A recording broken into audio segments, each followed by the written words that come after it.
Hi, Ann. How are Hi, you? It I it am. is I'm good, thank you. it has been a little while since we did one of these. At least a month. At least Y- a month, At right? least a month, yes. Okay. Well, I'm happy to see you, and I'm eager to take some of these ripened questions that have been sitting there waiting for our attention for quite a while now. Yes. Uh, but I know you always slip ones in that are like timely. You manage to throw a Yes. few in at the top that are kind of timely, and then get to the questions that have been marinating for a while. So let's Let's do just it. do that. Let's just do that. You want to kick us off? Okay, who is the wonderful model on the North City, Seattle poster? This year? That you mean the Yes, this new is actually poster? from this year. Oh, okay. Um, that would be my fabulous TCM colleague Alicia Malone. I'm going to assume that was who is that asked that question? Steve in Exeter, New Hampshire, must not watch TCM regularly. Don't tell me you only watch Noir Alley, Steve. That's unacceptable. You need to watch the other movies and you need to watch the other hosts because that's my pal Alicia Malone, who is on the poster three times. You can count it up. She's on there three times. That was a lot of fun. We had a good time. There it is. There's the poster. Yes. Well done, Ann. Wow, you know how to do this high tech stuff that leaves me totally befuddled. There we And if go. you look very closely, you'll see me on the poster lurking over Alicia's shoulder on that copy of whatever that is, Screen World or whatever the magazine is that she's reading. Anyway, it was fun. The idea was to have her play, um, the winsome, clearly inspired by Dorothy Malone in The Big Sleep, Oh, okay. the librarian, and then she's imagining, if you haven't figured that out, because if you look closely at the poster, you can see that the bottom half of the standing Alicia kind of fades away, like she's a vision, not a real person, and that's her femme fatale alter ego. Oh, I thought it was her mother. No, jeez. They're exactly the same age when that picture was taken. Let me tell you, they're exactly the same age. But that's an interesting interpretation, like mother, like daughter. Okay. Yeah, well, no, I was thinking like her mother was there, sort of like, um, I don't know. I had a whole story going on. Well, Like, yeah, well, that's a really cool interpretation because we always try to like tell a story with the posters. It would have been a wow. She's mom's kind of hot. Okay, yeah. well, Okay, never mind. I shouldn't. that's how it goes in those movies, though, you know? Well, now you've given me like a theme for a whole other festival. Now, Oh, I think I you should re- do mother daughter noir. Absolutely. mother daughter noir. I remember there was a. Okay, we got to stop this now, or else I'm gonna. That's all I'm gonna think about. So okay, but that's who that is. That is my dear colleague Alicia Malone, who actually came out and co-hosted the opening of the festival in Oakland. She didn't go to Seattle, but she co-hosted in Oakland. It's a good thing she didn't go to Seattle. We had some issues in Seattle. Now, Ann, I can't see you anymore. Are Okay. you going to come back? I will come back. Oh, okay, Okay. please. Hold on. Let me just get this off. Okay. Okay. See, I talked too soon. You can put the thing up. Now, can you make it disappear? There you go. That's always the thing. Oh well, I'm sure people won't complain about looking at this Looking at poster her. and looking at Alicia. She's, Yeah. uh, but yeah, we had some technical issues in Seattle at the start of the festival that were quite vexing. Uh, I've never, in the entire history that I have done festivals, which is over 25 years now, I have never had to actually cancel a show Yeah.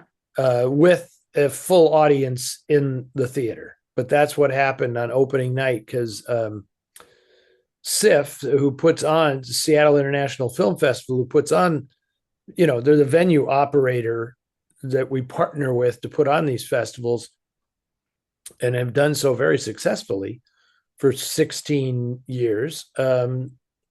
Something went haywire, and the sound system went kaput, and they couldn't get the sound to work on opening night. Oh So God. the whole, and it was Valentine's Day, and Yeah. the whole show was canceled. Uh, you know, and it's, yeah. That is not what you want to have happen. And Yeah. I Yeah. mean, all my love and respect to the Seattle audience, because they were, let's just say if this was in Philadelphia or something, I might not be here now. They might have just killed me. And Or uh, Detroit. no, the audience in Detroit. Let's face it, the audience. I'm talking about sports fans, not movie fans. Philadelphia fans are notorious for not putting up with anything. But it sorted itself out once the weekend was passed, but I was gone. And hello there. That's Ellie. And People don't then, know. No, Ellie, don't okay, show everybody your tail. Ellie's taken the whole show over. Anyway, Vince Keenan and Rosemary, his wife, held the fort for the rest of the festival after I had to leave, and they reported no further technical difficulties. And reports I heard, everybody was very happy with the rest of the festival. But that was a pretty rugged first few days that aged me a little bit, but that's okay. Yeah.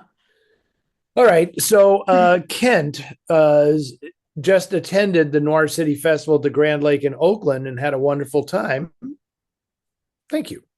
Kent lives in Phoenix, Arizona, and I was wondering if there are any plans to bring Noir City to the Orpheum Theatre in downtown Phoenix.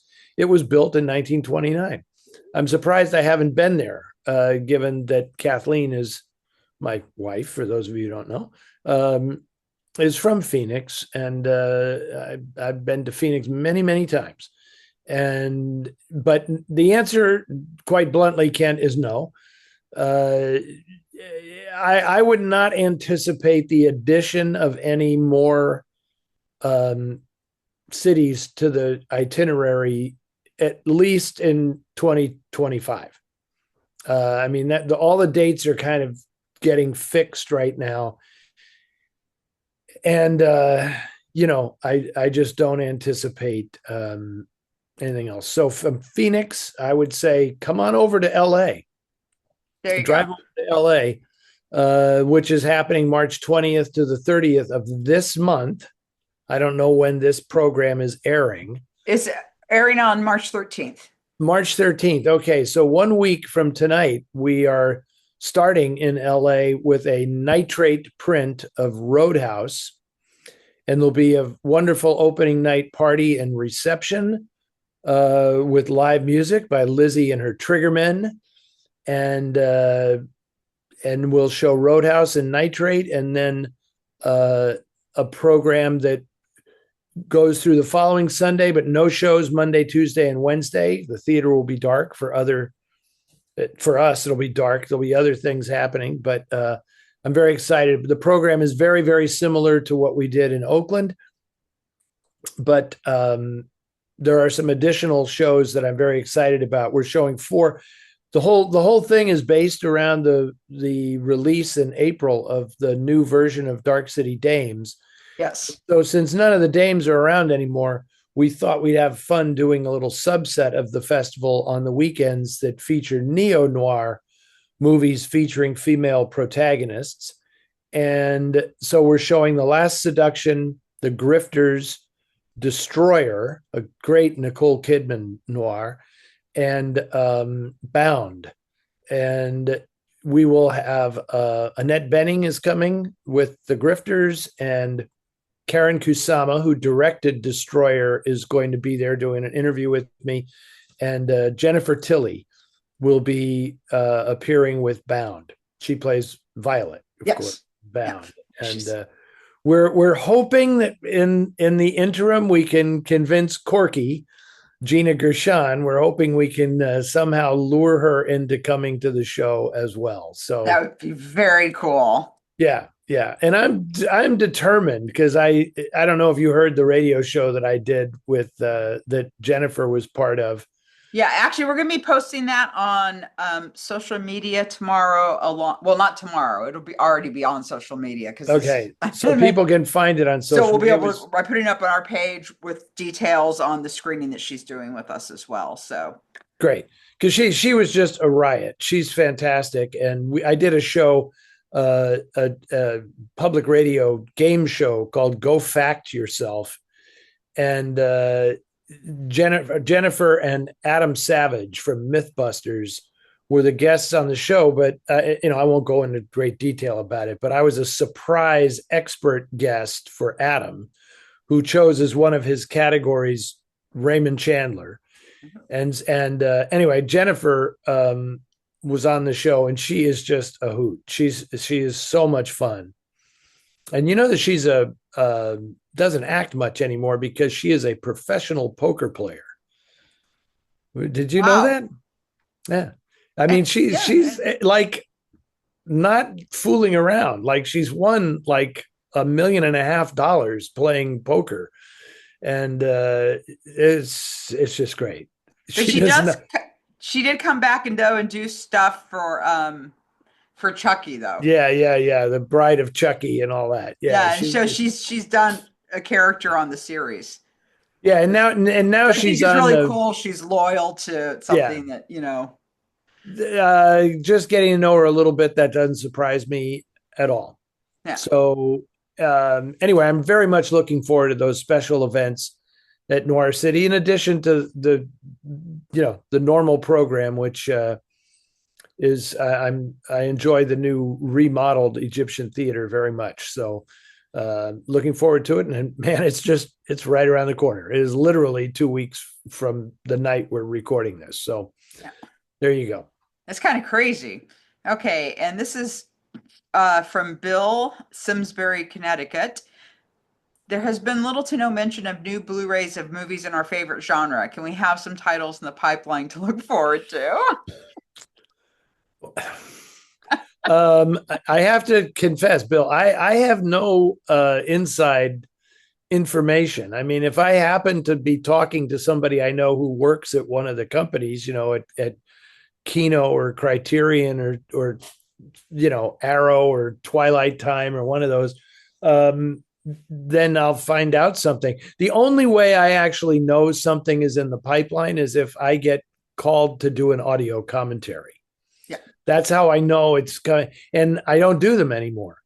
So I wish I could tell you what it was, but a producer just contacted me from Criterion to ask me to do something for an upcoming release, and I said I demurred because I just can't. I don't have the time to do them well anymore, so I just beg off. And I wish I could tell you what it was. All I can tell you is it was a title that had already come out a while ago, but they're doing like a remastered 4K version of the film or something, and they wanted to put some new special features on it. But they won't be.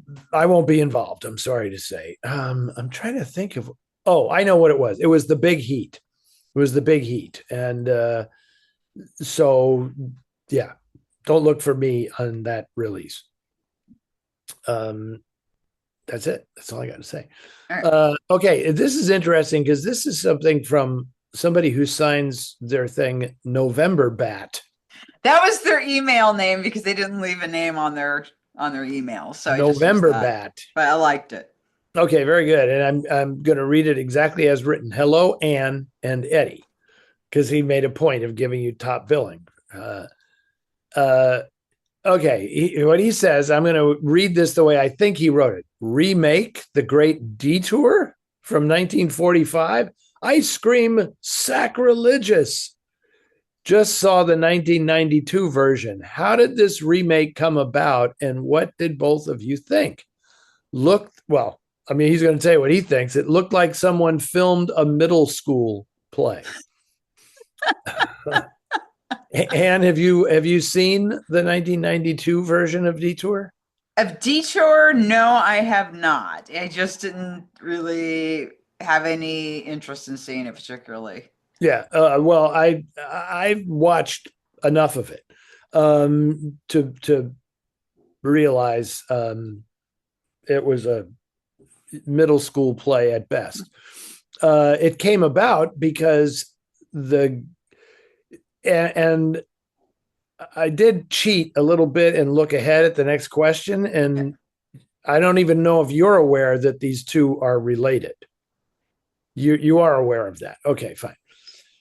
You're right on the ball, and so this guy named the late and possibly not lamented Wade Williams was the guy who, for years and years, uh, announced to the world that he had the rights to Detour. He did not. What he had was a print of Detour. And, Wade liked to always say that, possession is 9/10 of the law. So if he had a print, it was like, I own it. And for a while, people would come to him, and he never wanted to make a deal to have any of his stuff restored because he was paranoid and afraid that it would be stolen from him, and then he would no longer be, quote unquote, the only game in town. Yeah. But he loved Detour, so that's a plus on his ledger. And then he met Tom Neal Jr. And then that was why they decided, he was going to sink some money, his own money, as far as I know, into doing this remake of Detour starring Tom Neal Jr. and an actress who really isn't bad, named Linda Lavish. nice, nice. Nice name. Played the Ann Savage role, but if you want to talk about a tough act to follow, um, and nothing came of it. But that's why it got made, and you're either brave or delusional to think that you can remake a picture like Detour. And why. I agree. No. I'm not going to say sacrilegious, but misguided is what Yeah. I would call it. All right, now I'm just going to go right ahead and do the next one because it applies. Because Mitchell from Henderson, Nevada asks, why has D.O.A. not been restored? Listeners, are you paying attention? Because it was also a public domain film that Wade had in his possession and claimed to be the rights holder on it. Not true. So he says, I have a few versions of this film on DVD. The really crappily packaged ones are Wade's. But now, of course, you can find this in much better versions. And I will give Wade a little credit here. Towards the end of his life, he did start taking his profits and putting them back into doing bit by bit digital restorations of Detour and D.O.A. The D.O.A. one is actually okay. The Detour, I mean, except no substitutes. You just get the one that Criterion put out, and that's all you ever need. So that was the same situation. It was Wade Williams who was very, very protective of his library. He had some other noirish stuff in there too. The Second Woman, and he had he somehow got possession of the Harry and Leo Popkin collection. They were producers who did pretty good stuff, like The Well. The Well is a film that I want to restore desperately, and that was the thing that I was working for a while to try to convince Wade of the value of that film being restored. But he was just so paranoid that he was afraid if he gave anybody access to his materials, which I have no idea what happened to them. If anybody knows, tell me. But somebody got a hold of him when Wade died. and then who knows? I know there's a print of the well at the Library of Congress that's not in the best of shape. I've shown it.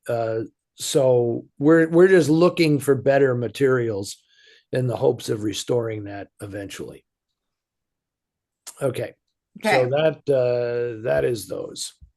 I didn't think I was going to be talking about good old Wade tonight. You never know. It comes up every time you talk about, those movies. Okay, so this is from Catherine Baker of Chicago Noir Groupie. Dear fan favorite Eddie, just finished The Expendable Man. Loved it. Thanks. But can you please explain the cover? Um, Here. are you going to do another one of those things with the showing it on the? Because I agree that the cover doesn't make a tremendous amount of sense. And I hope people will forgive me. I mean, she's asking what about the cover. So I'm in the course of giving what I believe is the explanation, I'm going to spoil a major part of the novel here, right? Yeah. So yeah, the next couple of questions are going to cover that as well. So if you guys haven't read the novel, drop out. Yeah, just mute for a while. Yeah. I'll give the okay sign when we're done talking about them. Well, here's the thing. The New York Times Review of Books, their publishing arm, which does these editions, which are really terrific. This is in keeping with their graphic approach. They like a simple, very clean graphic approach with the title just like that in a square with a color. That's simple. I took this symbolically to represent that the protagonist of the book is black. And so the figure is just a black silhouette that's target practice.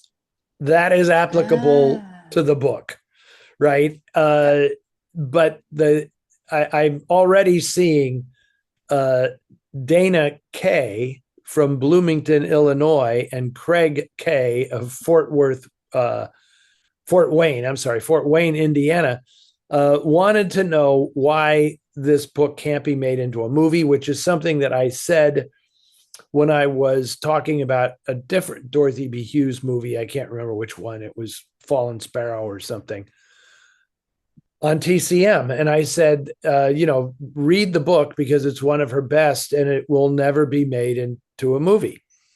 Now, what I meant was the movie version could never have the impact of the book version because, and boy, I hate spoiling this, but I also don't want.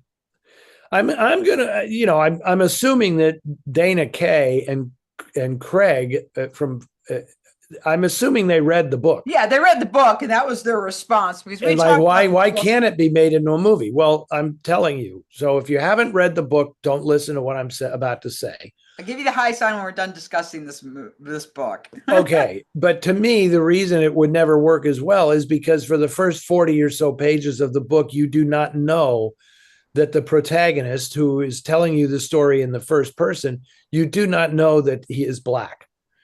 And so it puts you in a position that only a book can manage, where you are suddenly surprised to find that the character whose mind you have been inhabiting is actually black.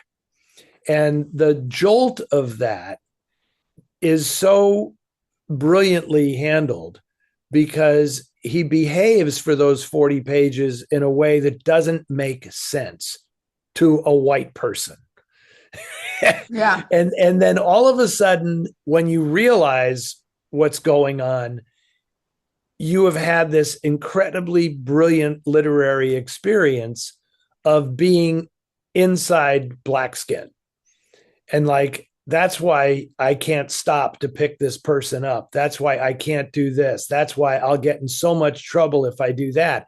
And being a white reader, you're just going along going, what's the deal with this guy? Is he an ex-con or something? What's happening? And then when you get to the point where you realize what's up, it's a bomb drop that you'd never have in a movie.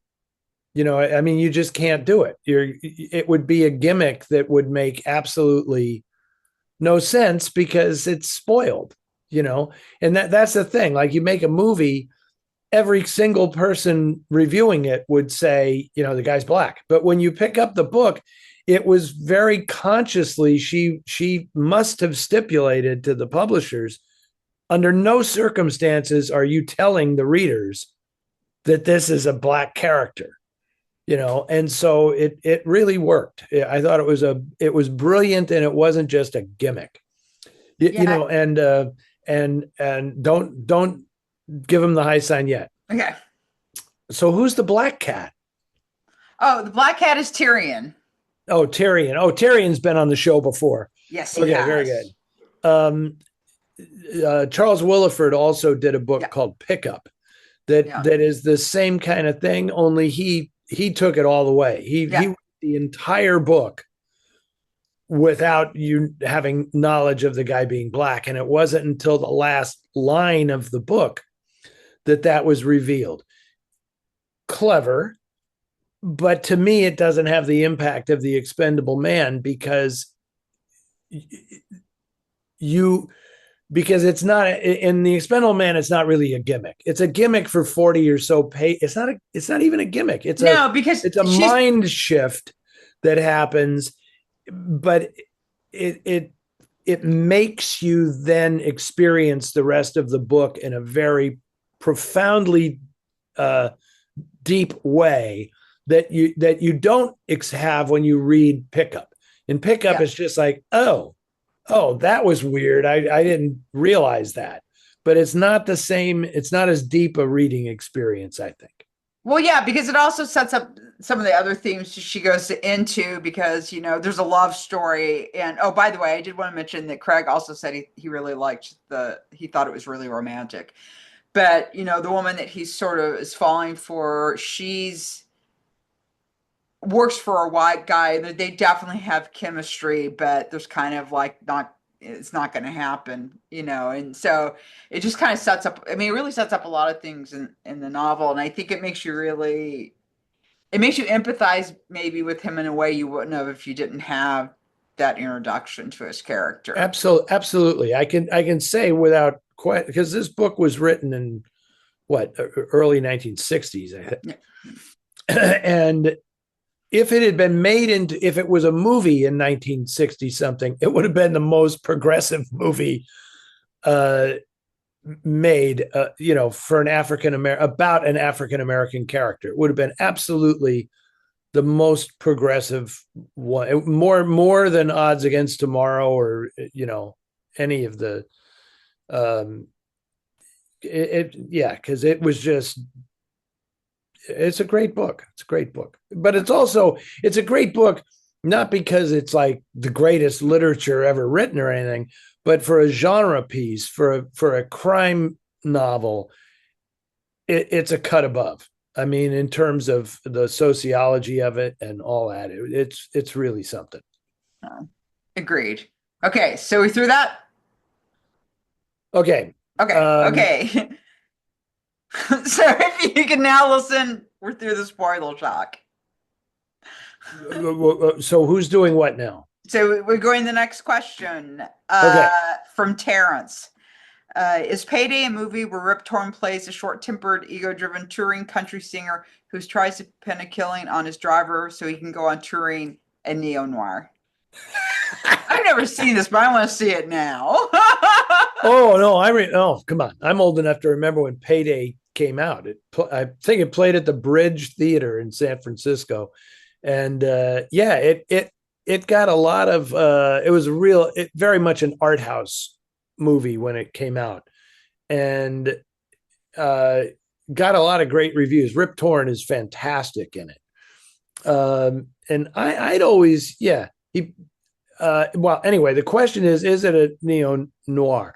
It certainly doesn't feel anything like a noir, but it does have a crime backbone. So it's one of those noir adjacent things where, yeah, if you want to make the argument that it's noir, go ahead and make it.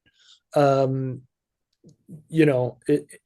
because it just draws attention to a film that is undervalued and that needs to be seen. I think it's Daryl Duke. I wanted, if I remember right, is the director of that film, and it's good. It's really good, and I kind of thought it was. I don't know that Hank Williams was ever involved in any criminal stuff.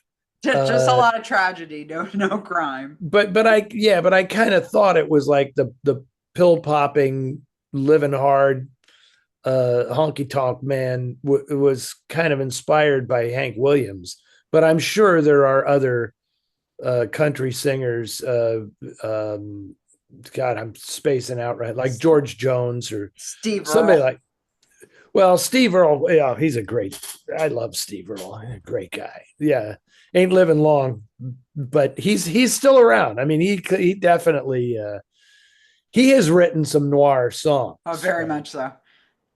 Uh, the Devil's Right Hand is one of my favorite Steve Earle songs. It wasn't me; it was the Devil's Right Hand that pulled that trigger. And Copperhead Road is a modern Thunder Road. Have you ever heard that Copperhead Road? I I know love I that. must have because I've listened to a lot of Steve Earle. I love Yeah, that song. I love that song. yeah, It's just like Thunder Road, only it's about guys who've been off to Vietnam and they learn how to grow weed and protect their fields by using all this stuff they learned in Vietnam, and it's great. It's absolutely a corollary to Thunder Road is Copperhead Road. It's a great song. yeah. Because I've heard him. I've heard him cover Springsteen, so I know that he's definitely a fan as well. Yeah, and a very, very great songwriter. Very. Wonderful songs. Yeah. Okay. I think this is a two-parter from It is a Arthur. two-part from Arthur in Baltimore. Um, Number one is as dark a movie as I have ever seen. I'll never forget what's his name. Stars Oliver Reed, Orson Welles, Marianne Faithfull, may she rest in peace, and Carol White, who lived a troubled and tragically short life. Does this qualify as a modern noir? 1967. I'm confessing right here, I have not seen the movie, Arthur. Have you, Anne, have you seen the movie? No, I'm over it now, but for many years I had a fear of Oliver Reed. Oh, Reed Isis. Yeah. Yeah. I think it's because my parents like took me to the theater to see the Three Musketeers and then the Four Musketeers, and in the Four Musketeers he strangles a woman, and I think that just like it took a really long time for me to be able to watch something with him in it because I just had this real fear of him.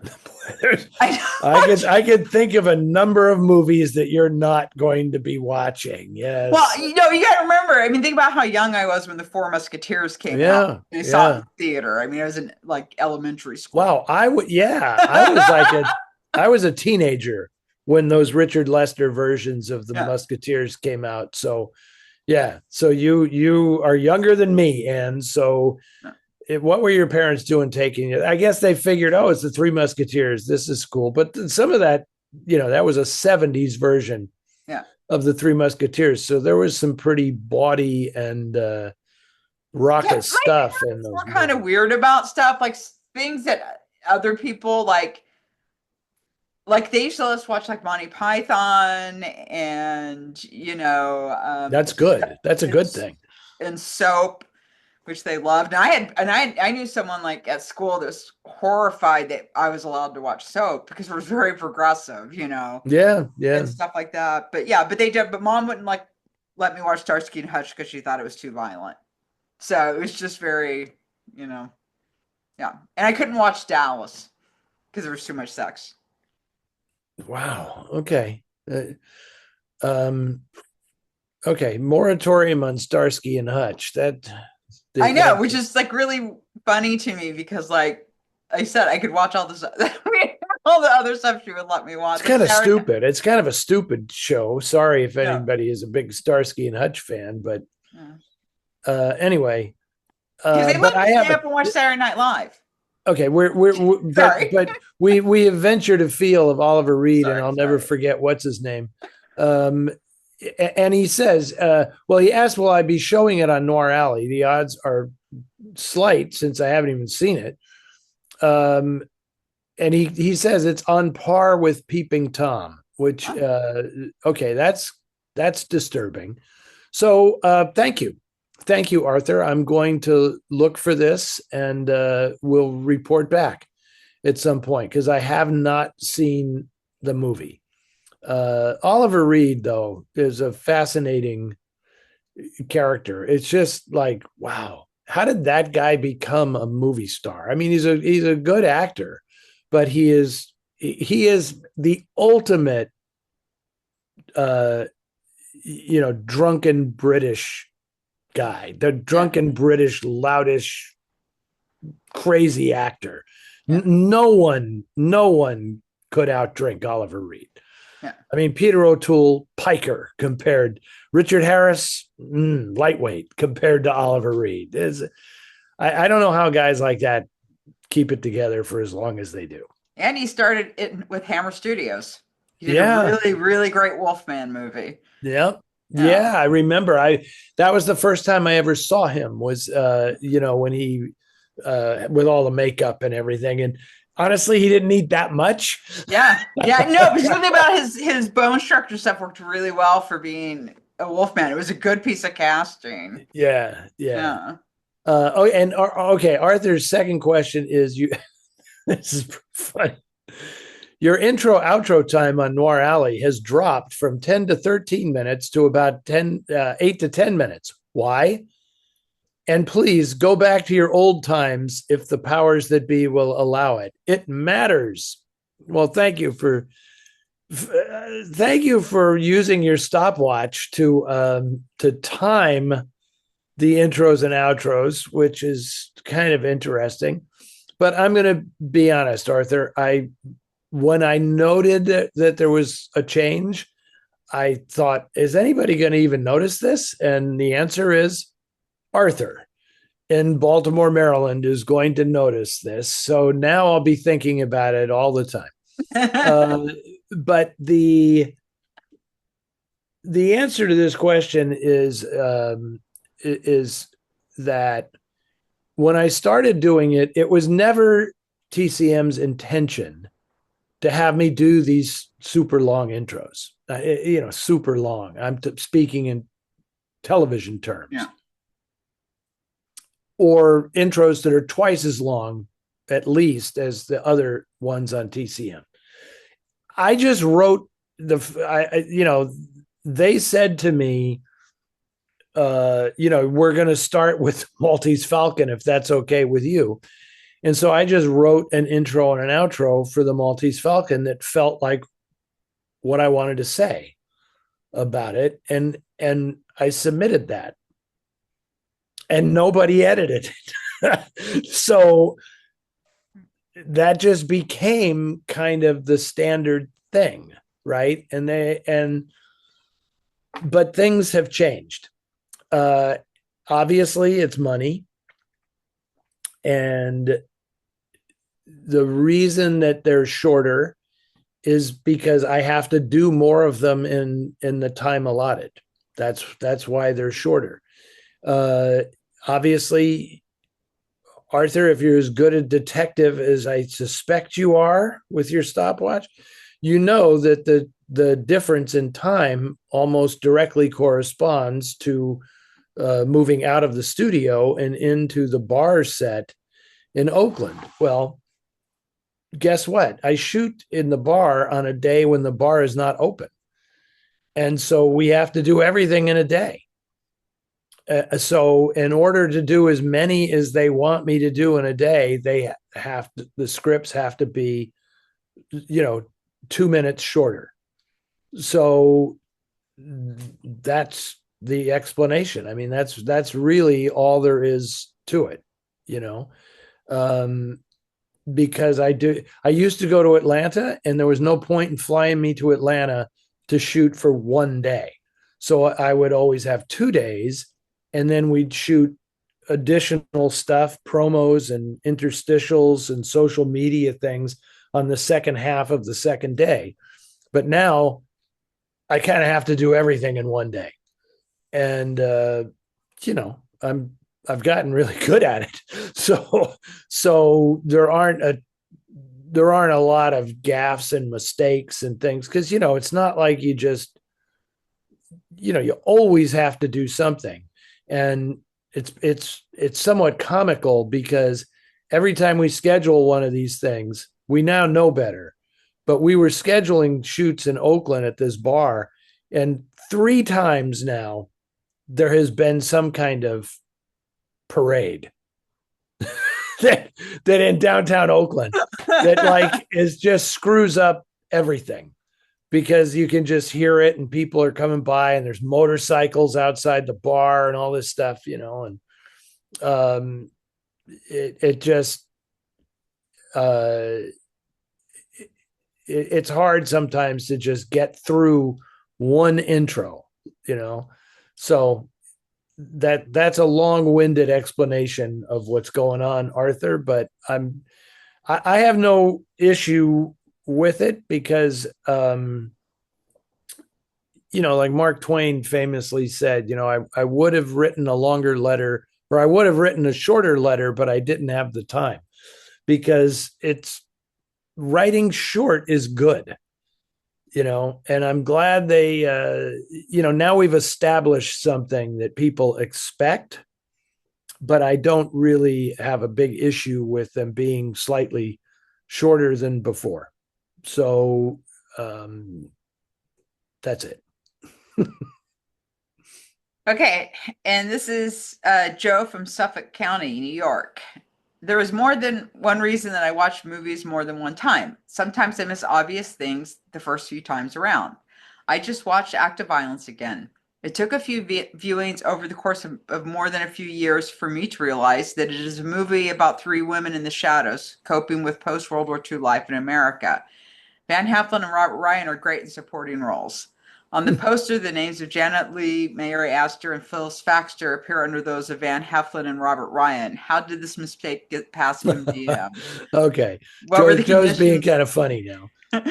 What were the conditions of the respective careers of the three leads in 1948? And would you consider Act of Violence a noir version of The Best Year of Our Lives? Um,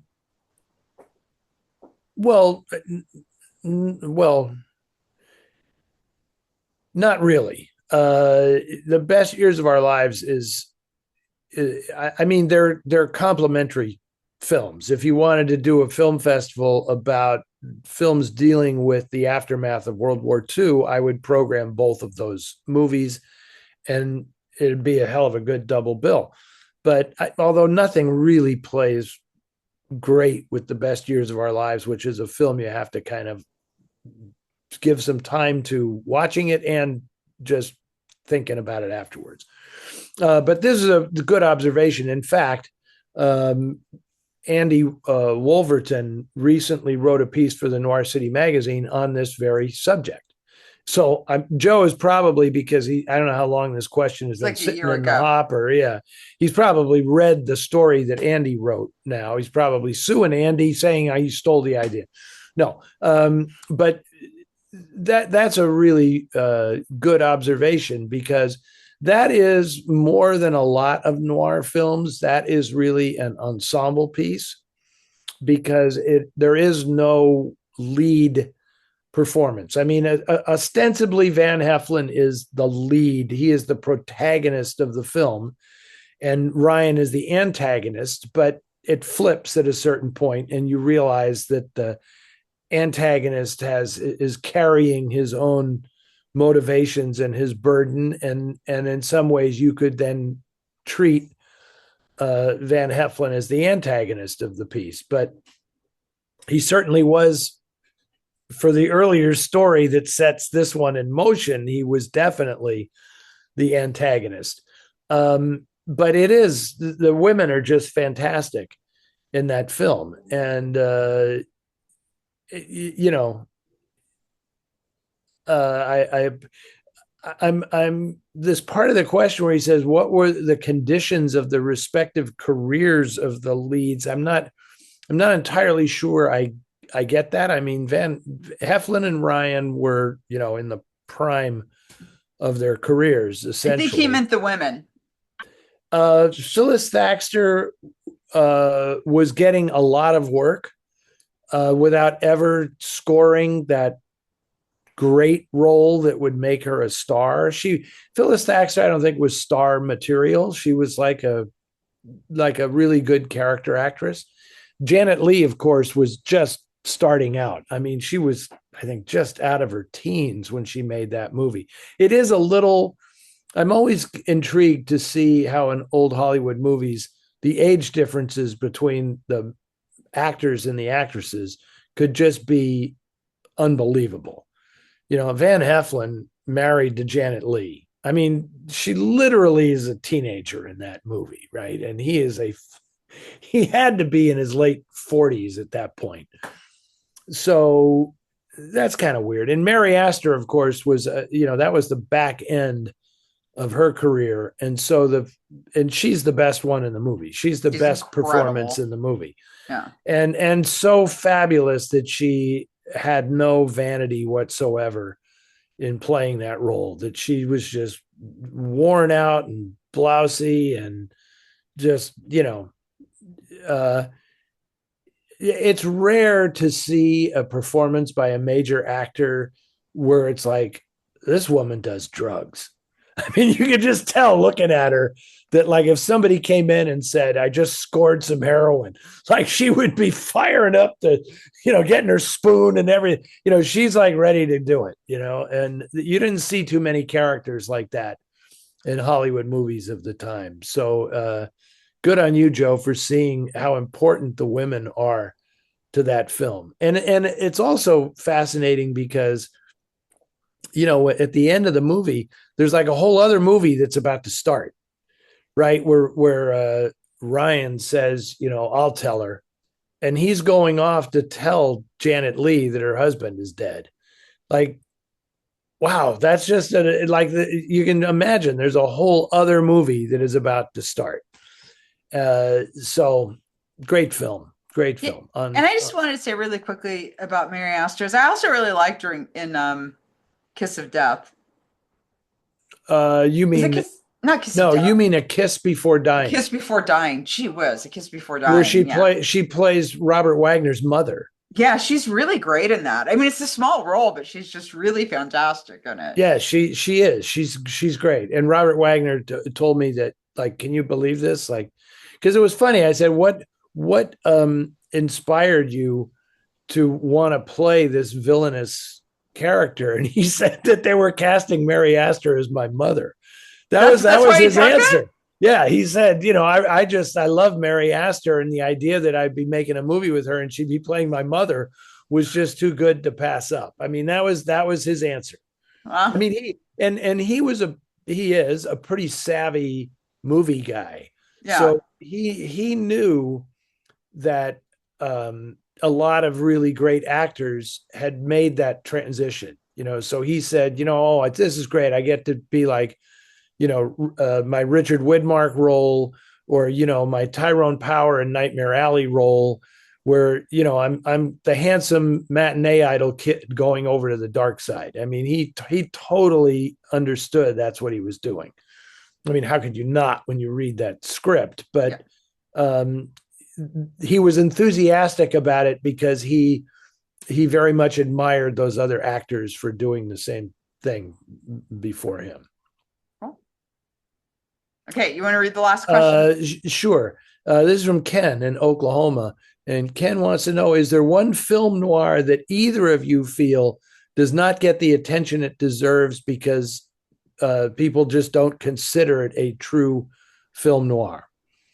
And do you have This is one of going to those? sound weird when I say it, but the Maltese Falcon. It really Um, surprises me because I've read so many people make comments about how it's not a film noir and this and that. And I feel like it's like, you guys do know this really kind of kick-started the genre. I mean, it's the yeah. film, and it also sort of had a lot of the tropes that we kind of associate with noir and kind of set it up. But it's really funny to me because I oddly enough, at this time in film history or film interest or whatever we want to call it, it seems like it's people don't really give it enough credit. Like it's really funny to me. I mean, everyone knows it's my favorite film of all time. So, but it's odd to me that people now, when they talk about the great noirs, like how many times that doesn't get mentioned. You know. Do you have an idea as to why that is? Um. Well, a lot of times people say it's because Mary Astor isn't sexy. Now that's just something that Oh, people always quote, that's which is always horrible. absolutely I think. ridiculous. I mean, honestly, in a way, I think it. I mean, gosh, I don't know how to say this without. To me, it's a very sophisticated film, and a lot of the noirs that followed it aren't. Like, there's something really different about the Maltese Falcon. Just it, It's brilliantly written. That's the number yeah, one thing, right? yeah. You know, I mean, Uh, it is. It's exceptionally well written, and the characters have.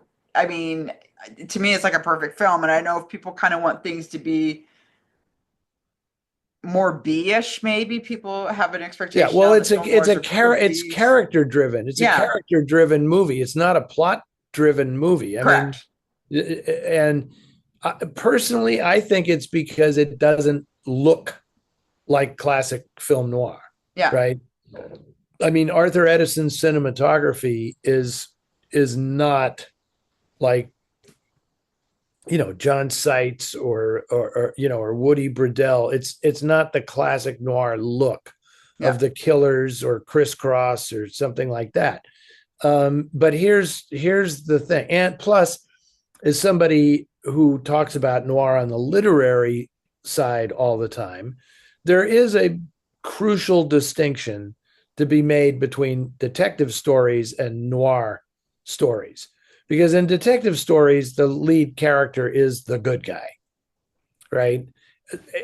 In noir stories, that's not necessarily the case, right? but would you argue that Sam Spade's really the good No, guy? no, but I mean, I he mean, is he's the no, detective, he's but ethically challenged, but he's not the bad guy, yeah, right? The other characters in the movie are definitely, and he doesn't represent the law because he's a yeah, private detective. He's a mercenary. yeah, Um, but I just think that the reason I don't get why people um, don't think it's a noir is because none of the noir stuff that followed would really have happened if it wasn't for the Maltese Falcon.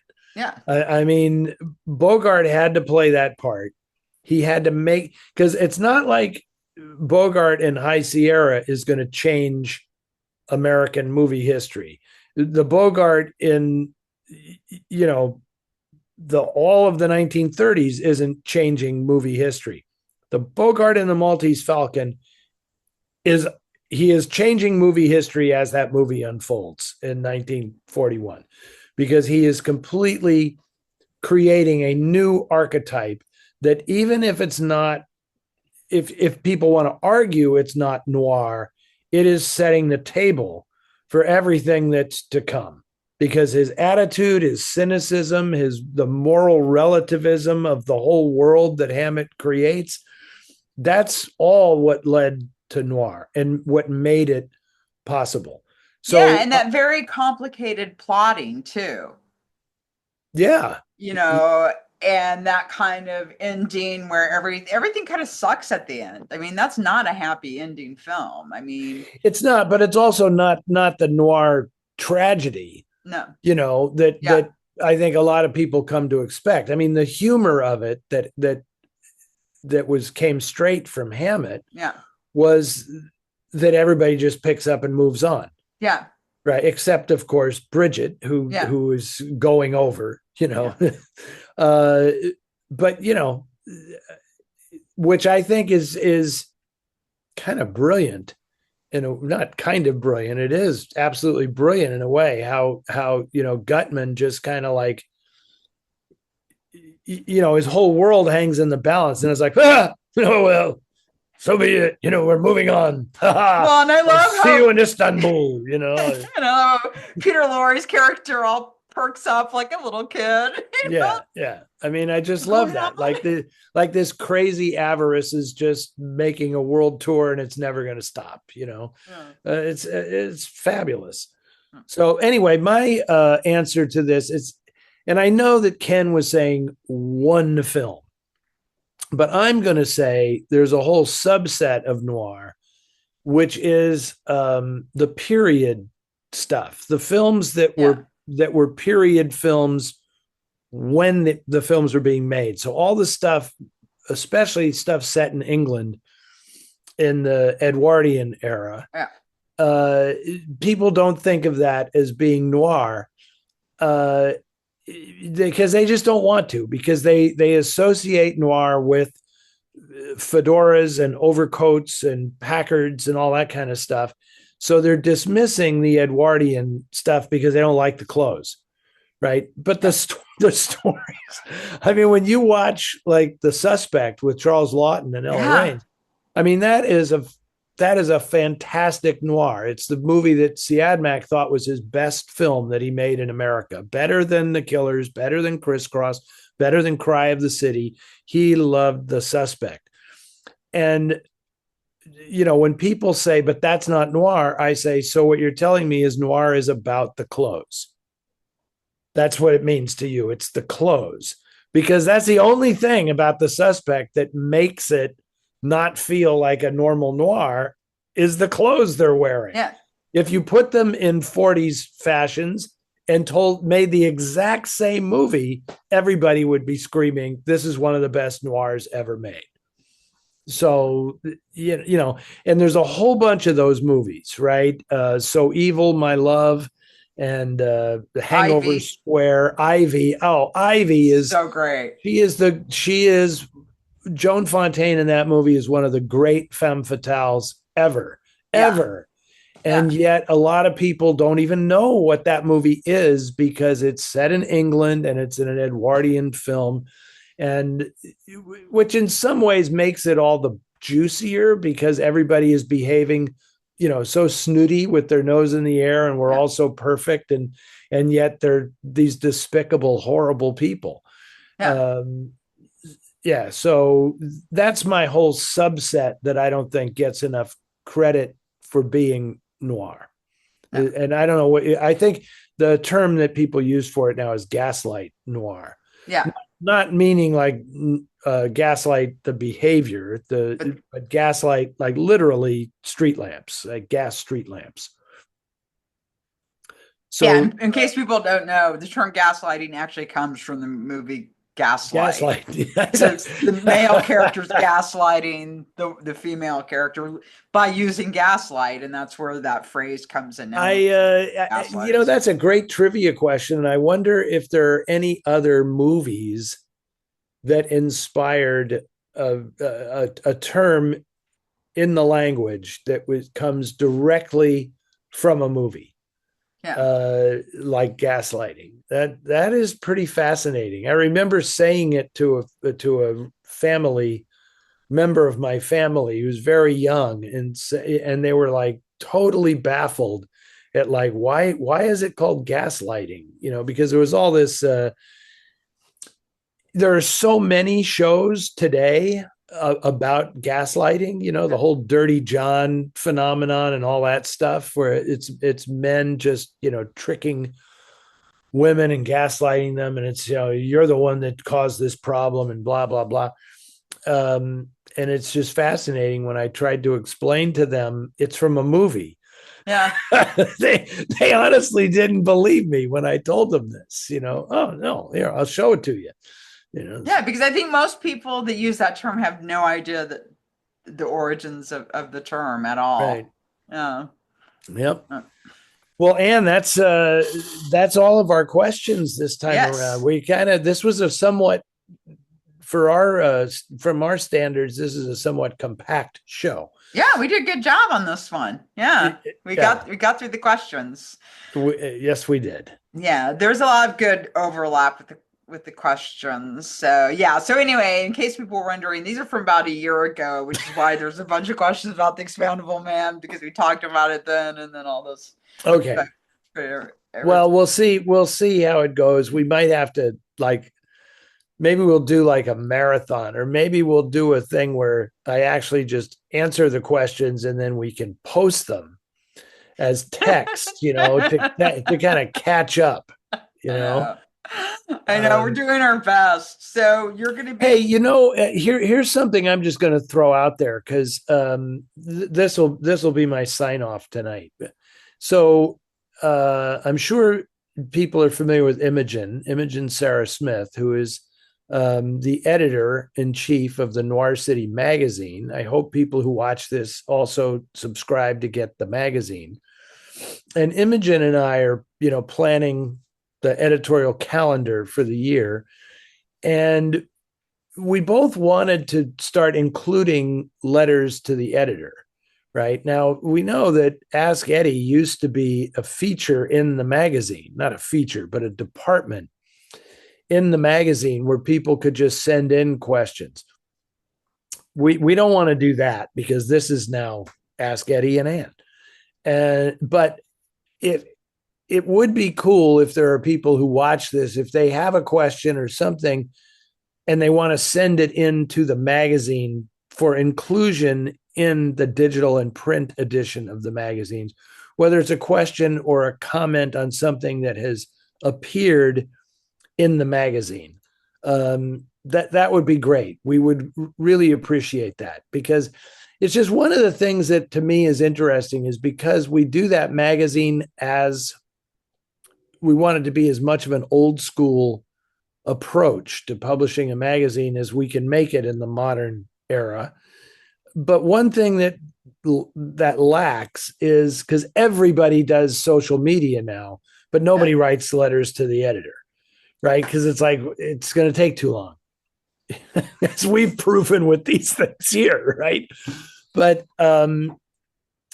if there's just something you've seen in the magazine or some question you are concerned about, send it into the magazine just to, editor at noircitymag.com or just send it to any of us, to you, to me, whatever, and just say, this is for the Noir City magazine, question for the Noir City magazine, or comment or something for the magazine.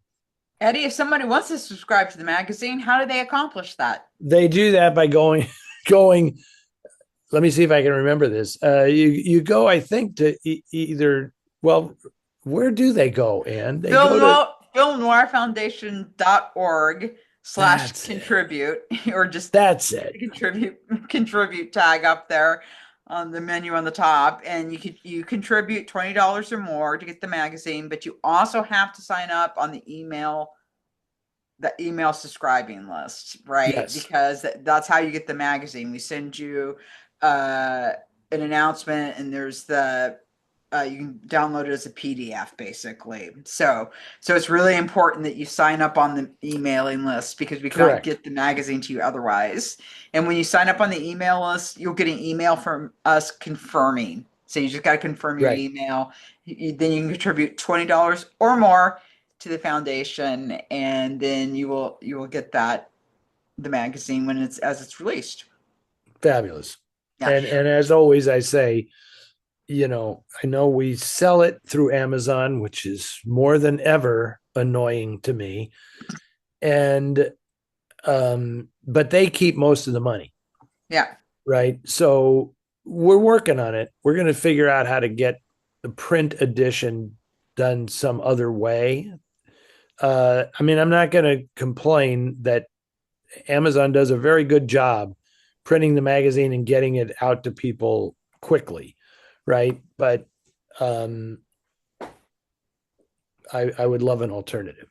Yeah. And also, if you guys are watching this on YouTube, we're really trying to build our YouTube audience. So if you can subscribe to the at North City YouTube channel and like this and share it and comment and stuff, that would really help a lot, and I'm trying to be more regular on doing like excerpts and putting those up so that we have kind of short takes up on there too. So Okay. yeah. So I excerpted our talk about David Lynch, and that's up as just its own little video. So we have like bits and pieces where it's just us talking about one of the questions. Excellent. Yeah. We more viewers is great. I don't want it to be so popular that I have to start like dressing up like I'm doing a show, I mean, No, we don't have that many people. yeah, I know. We're not even close. I like that this is the informal approach to this stuff and that it's super low tech and it's no bells and whistles and everything. That's part of its appeal for me. Yeah, me too. So yeah. But I really appreciate everybody sending in the questions. Sorry that it takes us so long to get to them. We'll figure something out. Okay. Okay. And take care of those cats. I am Kathleen just came back from a week in New York, so we're going out to dinner. So and I will see you very soon. Okay. See y'all later. Have a good night. Bye everybody.